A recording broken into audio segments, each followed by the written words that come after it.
ကိုလိုအားလုံးပဲမင်္ဂလာပါကျွန်တော်ဒီ video ကနေစပြီးတော့ AI automation နဲ့ပတ်သက်တာတွေ AI agent နဲ့ပတ်သက်တဲ့ tutorial လေးကိုတင်ပြသွားမှာဖြစ်ပါတယ်ခုလိုတင်ပြရတာကကျွန်တော်ဒီနယ်ပယ်မှာဆရာကြီးဖြစ်နေလို့တော့မဟုတ်ဘူးဒီသွားမဲ့ပုံစံလေးကကျွန်တော်လည်းလေးလာနေရင်းနဲ့လေးလာနေရဲ့အကြောင်းအရာတွေကို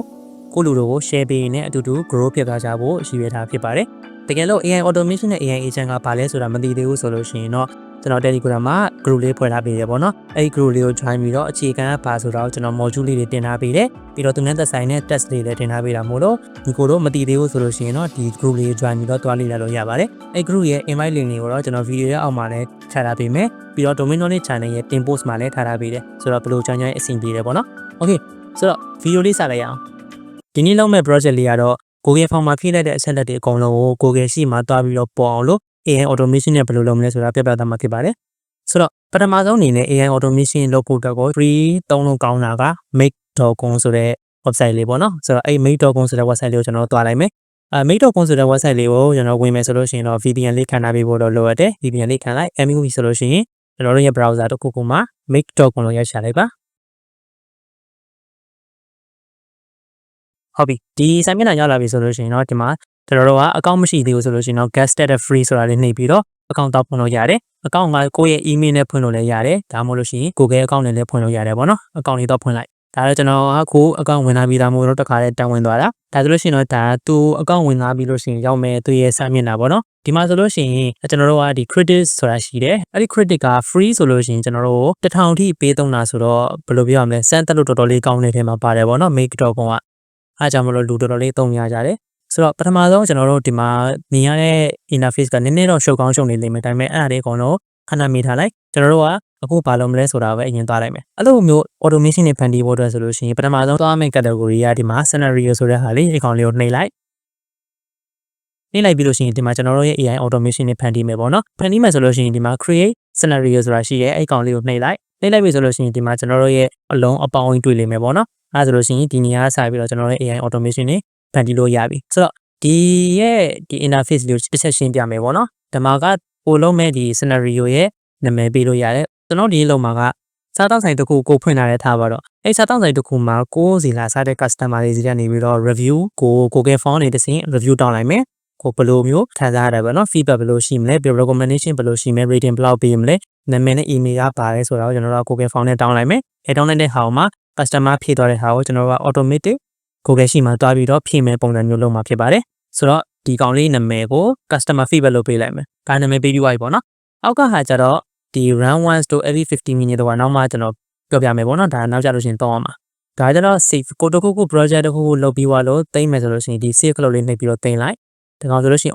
auto line ဆိုတာကျတော့ကျွန်တော်တို့က automation ကြီးအများကြီးဖန်တီးလို့ရှိရင်ခါရောက်ရှင် alignment တွေပါတယ်ကနည်းနည်းစောင်းရတာတွေပါတယ်ဖြစ်နေရဆိုလို့ရှိရင် auto alignment နဲ့စနစ်လေးလှအောင်ပေါ့နော်ပြန်စီလို့ရတဲ့သဘောမျိုးဒါလေးကတော့ scenario setting ပေါ့နော်ဒီကောင်လေးဆိုလို့ရှိရင်ဒါ default ပဲထားကြတာများတယ်ဒီကောင်ကကျတော့ note ပေါ့နော် code မှာဖန်လက်တဲ့ scenario ပေါ်မူတည်ပြီးတော့ note လေးလာရေးလို့ရတယ်ပေါ့နော်ဒီဘေးနာကဟာလေးတွေကျတော့သူကဒီအသုံးများတဲ့ tools တွေကိုသူကဖော်ပြထားပေးတာဖြစ်တယ်တကယ်လို့ကိုယ်အသုံးများတဲ့ဟာတွေထပ်ဖြည့်ခြင်းလဲဆိုလို့ရှိရင်ဒီမှာ add club ကိုနှိပ်ပြီးတော့ထပ်ဖြည့်လိုက်လို့ရတယ်ဒီ explain flow တို့ scenario import output တို့ဟာကျတော့ကျွန်တော်လည်းခုဒီလေ့လာတဲ့အချိန်ကြီးမှာအသုံးပြုရတာမတွေ့သေးဘူးဆိုတော့နောက်ကျတော့မှထပ်ပြီးတော့တည်တော့မှပြန်ရှင်းပြမယ်ပေါ့နော် okay ပထမဆုံးအနေနဲ့ကျွန်တော်တို့က Google Form တစ်ခုကိုသွားဖန်တီးဖို့လိုအပ်တယ်ကျွန်တော် Google Form တီးတန့်ရှိတော့မှဒါလည်း AI automation နဲ့မှာအဲ့ data ကိုလာထည့်မှာဆိုတော့ Google Form တစ်ခုသွားဖန်တီးဖို့လိုအပ်တယ်ပေါ့နော်အဲ့ဒါလည်းအဲ့လိုသွားမဖန်တီးခင်မှာကျွန်တော်တို့ဒီအလဲကအပေါင်းလေးကိုနှိပ်လိုက်ပြီးတော့ဒီမှာဆိုလို့ရှိရင်ကျွန်တော် Google Form လို့ရိုက်ရှာလိုက်မယ်ဒီမှာဆို Google Form ဆို Google Form လေးပေါ်လာပြီGoogle Form ကဒါအပေါ်ကသူ့ရဲ့ခေါင်းစဉ်ကြီးပေါ့နော်သူ့ရဲ့ခေါင်းစဉ်အောင်မှာဒီမှာအခွဲလေးတွေအများကြီးရှိတယ်ဒီ Google Form ကိုဘယ်လိုပုံစံမျိုးအသုံးချချင်တာလဲဆိုတဲ့ဟာမျိုးတွေသူရဲ့ sub category အနေနဲ့အများကြီးရွေးရမယ်ပေါ့နော်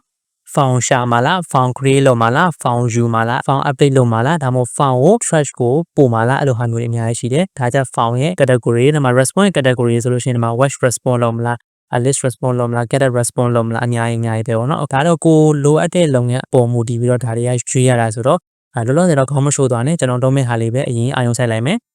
ဒါလေးရွေးလိုက်မယ်ဒါဘာလို့ရွေးရလဲဆိုလို့ရှိရင်ကျွန်တော်တို့က Google Form နဲ့မှာအချက်လက်တစ်ခုဖြည့်လိုက်ပြီဆိုတာနဲ့အဲ့အချက်အလက်ကို Google ရှိတဲ့ကိုရောက်စေချင်တာအဲ့ဒီအတွက်ကြောင့်မို့လို့ကျွန်တော်တို့ဒီအင်္ဂလိပ်စကားလုံးနဲ့ဆိုရင် trigger ဖြစ်တယ်လို့ခေါ်တယ် trigger ဆိုတာကဒီဘက်က action တစ်ခုခုလုပ်လိုက်တဲ့အချိန်မှသာလျှင်အလုပ်လုပ်မယ်ဆိုတဲ့သဘောမျိုးသူကဆိုလို့ချင်တာဒီမှာဆိုလို့ရှိရင်လည်းမှာ watch response ရဲ့အောက်မှာဆိုလို့ရှိရင် trigger when a new response is received ဆိုပြီးတော့ရေးထားတာတွေ့လိမ့်မယ်အဲ့တော့ response အသစ်တစ်ခုရောက်လာပြီဆိုတော့မှဒါလင်းဒီကောင်ကအလုံးစလုပ်မယ်လို့သူကပြောချင်တာဟုတ်ပြီနော်ဒီစကားလုံးလေးတော့မှတ်ထားဖို့လိုရတယ်အဲ့တော့ဆိုတော့ဒီ trigger ဆိုတဲ့စကားလုံးကနောက်ပိုင်းလုပ်ငန်းတွေမှာလည်းအများကြီးသုံးရမယ်ပြီးလို့ရှိရင် AI automation ဖန်တီးတဲ့နေရာမှာလည်းအများကြီးတွေ့ရမှာဆိုတော့ဒီ trigger ဆိုတာလေးကိုမှတ်ထားဖို့လိုရတယ်ဒီအပေါ်ကစလုံးလေးတွေကတော့ပြောင်းသွားလိမ့်မယ်ပေါ့နော်ဒါပေမဲ့ trigger ဆိုတဲ့စကားလုံးကတော့ပြောင်းလဲမှာတော့မဟုတ်ဘူးအဲ့တော့တခြား app တွေ module တွေသုံးမယ်ဆိုလို့ရှိရင်ဒီ trigger ဆိုတဲ့စကားလုံးကပါနေမှာဆိုတော့အဲ့ trigger လေးပါတဲ့ဟာကိုကိုယ့်ရဲ့လုပ်ငန်းပုံမူတည်ပြီးတော့ယူလိုက်ဟုတ်ပြီနော်ဆိုတော့ဒါလေးယူလိုက်မယ်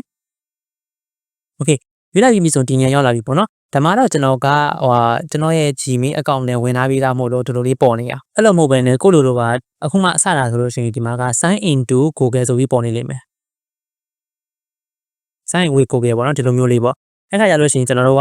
်တို့ဖန်တီးမယ် Google Form ရဲ့ Gmail account တစ်ခုနဲ့ဝင်ရမယ်ဟုတ်ပြီဆိုတော့ဒီမှာဆိုလို့ရှိရင်ကျွန်တော်တို့က sign in with Google နှိပ်ပြီးတော့ Gmail account ဝင်လိုက်ပြီဆိုလို့ရှိရင်ဒီလိုလေးပေါ်နေလိမ့်မယ်ပေါ့နော်အဲဆိုလို့ရှိရင်ဒါကျွန်တော်ရဲ့ Gmail account နဲ့ဝင်လာလို့ဒီလိုလေးပေါ်နေတာဟုတ်ပြီနော်ဆိုတော့ဒီမှာ Form ID နဲ့ limit ဆိုတာရှိရဲဒီနှစ်ခုကိုဖြည့်ရမယ်လောလောဆယ်ကျွန်တော်တို့ကဖြည့်လို့မရသေးဘူးဘာလို့ဆို Google Form မရှိသေးတော့အဲ့တော့ကျွန်တော်တို့နောက်ထပ် tab တစ်ခုခေါ်ပြီးတော့ Google Form လို့ရိုက်လိုက်မယ် Google Form လို့ရိုက်လိုက်ပြီဆိုလို့ရှိရင်ဒီလိုလေးပေါ်လာပြီပေါ့နော်ဝင်လိုက်မယ်ဝင်လိုက်ပြီးဆိုရင်ကျွန်တော်တို့က Form တစ်ခုဖန်တီးမယ်ပေါ့နော် Okay ကျွန်တော်တို့ Form လေးရဲ့နာမည်ကိုပေးလိုက်မယ် Customer Feedback ပေါ့ Okay ဆိုတော့ဒါက Customer Name ဝေးပြီးတော့နောက်တစ်ခု Customer Email မေးမယ် Customer ရဲ့ Feedback ကိုမေးမယ်ပြီးရင်ကျွန်တော်တို့ sign on rating ပေးခိုင်းမယ် Okay ပြီးတော့ recommendation လေးမေးမယ်ဘာတွေပြင်ဖို့လိုရလဲပေါ့နော်ဒါဆိုလို့ရှိရင်ကျွန်တော်တို့ရဲ့ဒီ Google Form လေးတစ်ခုပြီးသွားပြီပြီးလို့ရှိရင်ကျွန်တော်တို့ publish လုပ်လိုက်မယ် Google Form လေးပြီးသွားပြီဆိုတော့လောလောဆယ်ခုနကဒီနေရာမှာ Form ID ထည့်မယ် Form ID ဆိုတာကကျွန်တော်တို့ရဲ့ဒီ URL မှာဒီမြင်းဆောင်နောက်ကတစ်ကနေစပြီးတော့နာမြင်းဆောင်ရဲ့အရှိက SD ကိုကျွန်တော်တို့ copy ကူရမှာအဲ့ဒါကကျွန်တော်တို့ရဲ့ဒီ Google Form ရဲ့ ID ဆိုတော့အဲ့ကောင်လေးကိုကျွန်တော်တို့တစ်ချက် copy လေးပို့လိုက်ပြီးတော့ခုနကဒီ Google Form ID လေးမှာသွားဖြည့်လိုက်မယ် Okay ဒါတခု limit ကကြတော့ကျွန်တော်တို့1ထားလိုက်မယ်သူအောက်မှာစာလေးရေးထားတာတွေ့လိမ့်မယ် The maximum number of resets to be worked with during one execution cycle ကျွန်တော်တို့တစ်ခုခုအလုံးလုံးလိုက်ပြီဆိုတာနဲ့ reset ဘယ်နှခုထိထွက်ချင်တာလဲဆိုတာမျိုးကိုကနံပါတ်သတ်မှတ်ရတာဥပမာ1လို့ရေးထားရဆိုရှင် maximum number reset ကတစ်ခုထပ်မယ်2လို့ရေးထားရဆိုရှင် maximum number reset ကနှစ်ခုထပ်မယ်အဲ့လိုပြောချင်တာပေါ့နော်ဒါတော့ကျွန်တော်တို့ reset 1လို့ထားလိုက်မယ်ပြီးလို့ရှိရင် save clock ကိုနှိပ်လိုက်မယ်ဟုတ်ပြီနော်သူကဘယ်လို option နဲ့တွားမှလဲဆိုပြီးတော့ရွေးလို့ရတယ် manually လုပ်မှာလားဒါမှမဟုတ်လို့ရှိရင် specific date ရက်နဲ့လုံမှာလားဒါမှမဟုတ်ကျွန်တော်တို့ကအကုန်လုံးပေါ့နော်ဘယ်အချိန်ဖြစ်ဖြစ်လုံနေမှာလားဒါမှမဟုတ်လို့ရှိရင် from now အခုကစပြီးတော့လုံမှာလားပေါ့နော်အဲ့လိုမျိုးလေးမေးနေမယ်အဲ့တော့ကျွန်တော်တို့ all လေးရွေးထားပြီးတော့ save နေလိုက်မယ် okay အဲဆိုလို့ရှိရင် Google Form ဇလန်ပြီးသွားပြီဟုတ်ပြီနော် okay Google Form ဇလန်ပြီးသွားပြီဆိုတော့ကျွန်တော်တို့ဒီ Google Form လေးအလုံးလုံးမလုံးကိုစမ်းသပ်ကြည့်မယ်ဘယ်လိုစမ်းသပ်မလဲဆိုလို့ရှိရင်ခုနက customer feedback ကဒီ link လေးကို copy ကူးလိုက်မယ် copy ကူးနောက်ထပ် tab တစ်ခုဖွင့်ပြီးတော့ခဏ copy ကူးလာတဲ့ဟာလေးကို paste ချပြီး enter ခေါက်လိုက်ဒီမှာကျွန်တော် form လေးစမ်းထည့်ကြည့်လိုက်ရအောင်ဟုတ်ပြီ form လေးထည့်ပြီးတော့ကျွန်တော် submit နှိပ်လိုက်မယ် okay ဒါဆိုလို့ရှိရင်ဒါ form တစ်ခုဖြည့်လိုက်ပြီးပါပြီပေါ့နော် okay ဆိုတော့ဒီ form အလုံးမလုံးကိုကျွန်တော်တို့ခုနက mail.com မှာပါပြီးစမ်းသပ်မယ်ဘယ်လိုစမ်းမလဲဆိုလို့ရှိရင်အောက်က run one ဆိုတာရှိရဒါကကျွန်တော်တို့ module ကအလုံးလုံးမလုံးကိုစမ်းသပ်တာပေါ့နော်ဒါလေးကိုနှိပ်လိုက်မယ် okay ဒီလိုလေးပေါ်ပြီဆိုရင်တော့ရပြီဆိုတော့ဒီမှာအောက်ကအမှန်ကြီးလေးပေါ်တယ်ပြီးတော့ဒီအပေါ်မှာလည်းquestion mark တို့အနီတို့မပြဘူးဆိုလို့ရှိရင်ကျွန်တော်ကအဆင်ပြေသွားပြီဒီမှာဆိုလို့ရှိရင်လောက်ထားတဲ့ဒီ response ID ပေါ်မယ်ပြီးလို့ရှိရင် create time ဘယ်ချိန်မှာ create လိုက်တာလဲဆိုတာပေါ်တယ်ဒီ answer လေးကိုအပေါင်းလက္ခဏာလေးနှိပ်လိုက်ပြီဆိုတာနဲ့အောက်မှာ Google Form မှာဖြည့်လိုက်တဲ့နာမည်တွေပေါ့နော် name တို့ recommendation တို့ email တို့ rating တို့ feedback တို့ဒါတွေကတော့ကိုကမြင်နေတယ်ဆိုလို့ရှိရင် name ဆိုလို့ရှိရင် name ရဲ့အပေါင်းကလုတ်လေးကိုနှိပ်လို့ရှိရင်ဒီမှာအောက်က test answer ဆိုတာရှိရဲအကောင်ဘေးနာအပေါင်းခလုတ်လေးကိုနှိပ်ပြီးတော့ answer ဆိုရဲဘေးနာအပေါင်းခလုတ်လေးကိုနှိပ်1ကိုနှိပ်ဒီမှာ value ရဲ့ဘေးနာမှာကျွန်တော်တို့ရဲ့နာမည်တွေ့လိမ့်မယ်ဒါဆိုလို့ရှိရင်ခုနက domain name လေးထည့်လိုက်တာမို့လို့ domain name လေးလို့ပေါ်လာအဲလိုကိုယ့်ရဲ့ Google Form မှာကိုယ့်ရဲ့နာမည်တစ်ခုခုပေါ့နော်ထည့်လိုက်လဲဆိုလို့ရှိရင်ဒီ value နေရာမှာနာမည်ကလိုက်ပြောင်းသွားလိမ့်မယ်ပေါ့နော် email မှာလည်းခုနအတိုင်းပဲဒီမှာဆို value နောက်က email လေးပေါ်နေလိမ့်မယ်ပြီးတော့ rating ဆိုလို့ရှိရင်လည်းသူရဲ့အနောက်မှာ rating လေးတွေဘယ်လောက်ပေးထားလဲဆိုတာပေါ်နေလိမ့်မယ်feedback ဆိုလည်းအဲ့တိုင်းပဲ customer ရေးတဲ့စာတွေပေါ့နော်အဲ့စာတွေဒီမှာလာပေါ်နေလိမ့်မယ်စားကောင်းပါတယ်ပေါ့ဟုတ်ပြီ recommendation မှာလည်းခုနအတိုင်းပဲမီနူးလေးမြတ်ထက်ထည့်ပို့ကောင်းမယ်ခုနထည့်လိုက်တဲ့အတိုင်းပဲကျွန်တော်လာပေါ်နေလိမ့်မယ်ဟုတ်ပြီဆိုတော့ဒါကကျွန်တော်တို့က module တစ်ခုဖန်တီးပြီးသားလို့ရှိရင်စမ်းသပ်တဲ့အဆင့်ပေါ့နော်မစမ်းသပ်ပဲနဲ့လုပ်လို့တော့နေရအောင်ဘာလို့ကျွန်တော်တို့ကအလုံးလုံးမလုံးသိအောင်လို့အရင်ဆုံးစမ်းသပ်ရတာဟုတ်ဆိုတော့ဒုတိယအနေနဲ့ကျွန်တော်တို့ကဒီ Google Form မှာဖြည့်လိုက်တဲ့ data တွေကို Google Sheet မှာသွားပြီးတော့ automatic သွားစီစဉ်တာအဲ့တော့ကျွန်တော်တို့က Google Sheet တစ်ခုဖန်တီးဖို့လိုအပ်တယ်ဆိုတော့နောက်ထပ် tab တစ်ခုမှာ Google Sheet လို့သွားရိုက်ရှာလိုက် Google Sheet လို့ရိုက်ရှာပြီးပြီဆိုလို့ရှိရင်တော့ကိုယ်မှာ account မရှိသေးဒီမှာ account ဝင်လိုက်ဝင်ပြီးလို့ရှိရင်ဒီမှာ blank spreadsheet ဆိုတာရှိရဲ့ account လေးနှိပ်ပြီးတော့ဒီမှာကျွန်တော်တို့နာမည်လေးကောက်မယ်ပေါ့နော် Okay ဒါဆိုလို့ရှိရင်ကျွန်တော် customer feedback database ဆိုပြီးတော့နာမည်လေးချိန်လိုက်ပြီဆိုတော့ဒီအကွက်ဒီမှာခုနကထည့်ထားတဲ့နာမည်တွေတိုင်းလိုက်ထည့်ရမယ်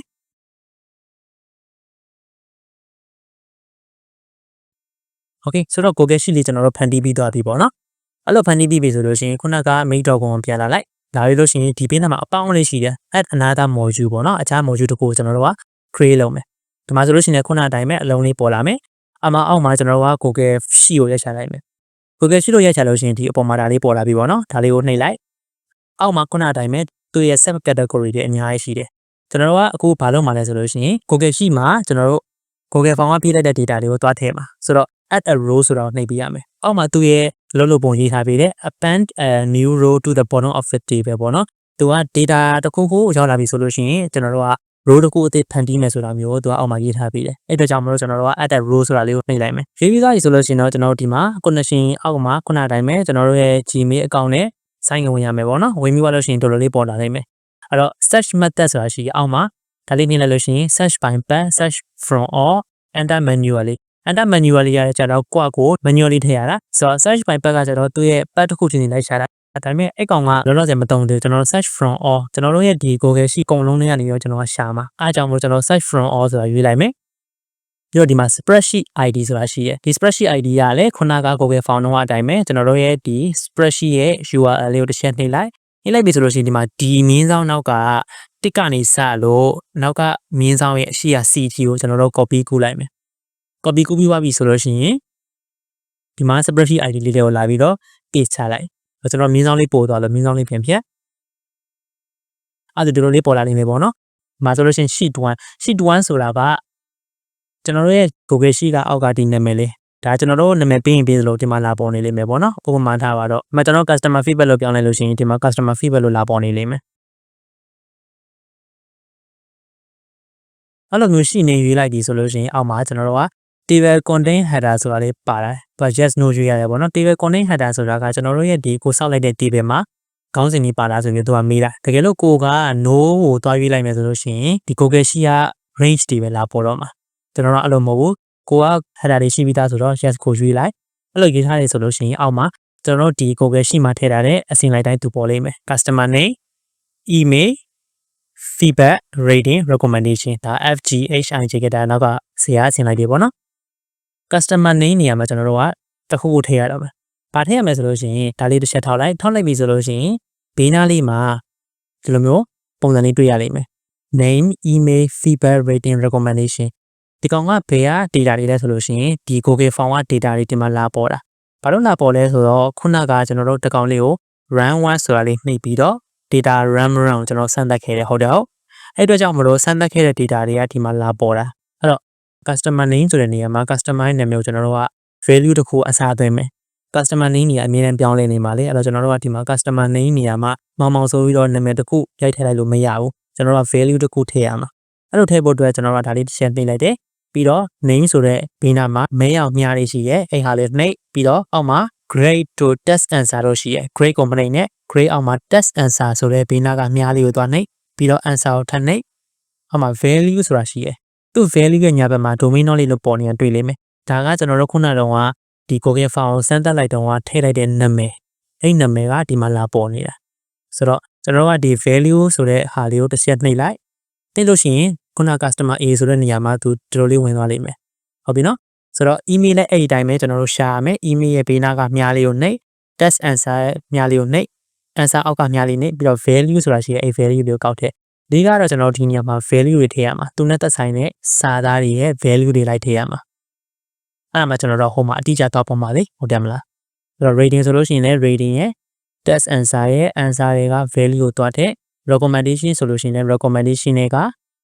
test answer တွေက value ကိုတွားထည့် value လိုတဲ့ဟာတွေအကုန်ထည့်ပြီးသားပြီဆိုလို့ရှိရင်အောက်က save လေးကိုနှိပ်လိုက်တော့ဟုတ်ပြီနော်ဆိုတော့ဒါလေးကိုတစ်ချက်စမ်းကြည့်လိုက်ရအောင်လောလောဆယ်တော့ကျွန်တော်တို့ဒီ Google Form ကဒီမှာဝင်ဖို့အတွက်နောက်တစ်ခေါက် form လေးတစ်ခုထပ်ဖြည့်လိုက်မယ်ပေါ့နော် အလုပ်လုံးမလို့သိရအောင်လို့ထားပါတော့ဒီမှာဆွမ်းနာတိုင်းမှာကျွန်တော်တို့ဖြည့်လိုက်မယ် Okay ကျွန်တော်တို့ font လေးဖြည့်ပြီးတော့ submit လေးနှိပ်လိုက်မယ်ဟုတ်ပြီဒါဆိုလို့ရှိရင် font လေးဝင်သွားပြီပေါ့နော်ခုနက mail.com ပြန်လာအောက်က run 1ဆိုတာရှိရဲ့အဲ့ကောင်လေးတစ်ချက်နှိပ်လိုက်မယ်ဒါဆိုလို့ရှိရင် Google Form လည်းအမှန်ကြီးပေါ်တယ် Google Sheet လည်းအမှန်ကြီးပေါ်တယ်ဆိုလို့ရှိရင်ကျွန်တော်တို့ကအဆင်ပြေပြီဆိုတော့ Google Sheet မှာပေါ်မပေါ်သွားကြည့်လိုက်ရအောင်ဒီမှာဆိုလို့ရှိရင်ကျွန်တော်တို့ထည့်လိုက်တဲ့ customer name ပြီးတော့ customer ရဲ့ email customer ရဲ့ feedback customer ရဲ့ rating ပြီးတော့ recommendation တွေအကုန်လုံးသူအစဉ်လိုက်ပေါ်နေရတွေ့ရလိမ့်မယ်ဟုတ်ပြီနော်ဆိုတော့နောက်တစ်ခါထပ်ဆမ်းမယ်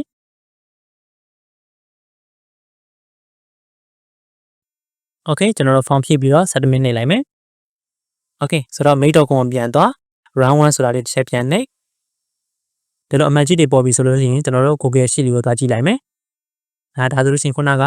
ဖြည့်လိုက်တဲ့ form လေးရဲ့အစဉ်လိုက်ကြတာလေးကိုတွေ့ရလိမ့်မယ်ဟုတ်ပြီနော်